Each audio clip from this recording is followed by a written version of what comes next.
Բանի գլխավոր մարզիչ Մանվայ Գևորգյանի հետ խաղային մամուլի ասելիսը։ Նախ մարզիչը խոսի խաղի մասին, հետո քաղաքուղը ձեր հարցերը։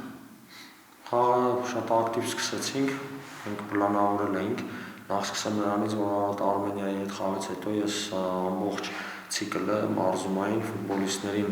ասում էի, որ շատ բարդ է լինելու, որովհետև նմանատիպ էմոցիոնալ ու էներգածախս խաղից հետո շատ դժվար է հաջորդ խաղին տրամադրվելը ու նույն ինտենսիվությունը պահելը։ Ամեն դեպքում մեր ֆուտբոլիստները ապրեն, շատ ակտիվ սկսեցինք, շատ ինտենսիվ սկսեցինք, շատ արագ Կարենի փոխանցումից հետո Դավիթ Տերտերյան բացեց խաղի հաշիվը։ Նրանից հետո ունեինք էլի շատ պահեր ու գտնում եմ, որ պետք է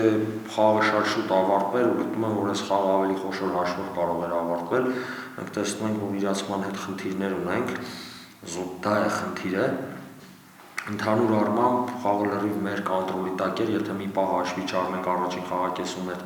ինչ-որ խուճապային իրավիճակը, պատահական իրավիճակը, որ կարող էր գնդակահարել մեր դարպասում, ես չեմ հիշում, որ Վեստ Արմենիան այլ ռեալ վտանգավոր պաս ստեղծած լինի մեր դարպասին, իսկ մենք բազում պահեր ունեցանք, որ պետք է գոլ խփեինք։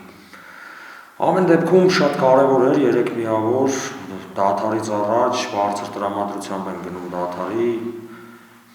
Շնորհավորում եմ Վանի երկրպագուներին ու բոլորին հաղթանակի կապակցությամբ։